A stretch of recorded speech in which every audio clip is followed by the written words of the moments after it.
Hi friends, ನಾನಿವತ್ತು ಗಿನ್ನ readymade ಪೌಡ್ರಿಂದ ಗಿನ್ನ ಮಾಡೋದನ್ನು ತೋರಿಸ್ತಾ ಇದ್ದೀನಿ. ನಾನು 100 ಗ್ರಾಮ್ ಗಿನ್ನ ಪೌಡ್ರ್ ತೊಗೊಂಡಿದ್ದೀನಿ. 100 ಗ್ರಾಮ್ ಗಿನ್ನ ಪೌಡ್ರಿಗೆ ನಾನು ಅರ್ಧ ಲೀಟ್ರಲ್ಲಿ ಸ್ವಲ್ಪ ಕಡಿಮೆ ಹಾಲು ತೊಗೋತಾ ಇದ್ದೀನಿ. ಅದಕ್ಕೆ 150 ಗ್ರಾಮ್ ಬೆಲ್ಲ ಹಾಕ್ತಾ ಇದ್ದೀನಿ. 150 ಗ್ರಾಮ್ ಬೆಲ್ಲ ಹಾಕಿ ಅದನ್ನು ಚೆನ್ನಾಗಿ ಮಿಕ್ಸ್ ಮಾಡ್ಕೋಬೇಕು. ಮಿಕ್ಸ್ ಮಾಡ್ಕೊಂಡಾದ್ಮೇಲೆ 100 ಗ್ರಾಮ್ ನಾನೇನು ಗಿನ್ನ ಪೌಡ್ರ್ ರೆಡಿಮೇಡ್ ತೊಗೊಂಡಿದ್ದೀನಲ್ಲ ಆ ಪೌಡ್ರನ್ನ ಹಾಕಿ ಮಿಕ್ಸ್ ಮಾಡ್ಕೋಬೇಕು.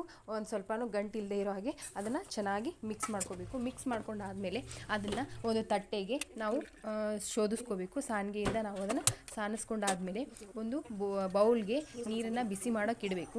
ನೀರನ್ನು ಬಿಸಿ ಮಾಡೋಕ್ಕೆ ಇಟ್ಟಾದಮೇಲೆ ನಾವೇನು ಸೋಸ್ಕೊಂಡಿರ್ತೀವಲ್ಲ ಆ ಹಾಲನ್ನು ಆ ಬಿಸಿಯ ನೀರು ಬೌಲ್ ಮೇಲೆ ಇಟ್ಟಿರ್ತೀವಲ್ಲ ನೀರು, ಆ ನೀರಿನ ಮೇಲೆ ಅದನ್ನು ಇಡಬೇಕು. ಇಟ್ಟಾದಮೇಲೆ 10 to 15 ಮಿನಿಟ್ಸ್ ಬಿಡಬೇಕು.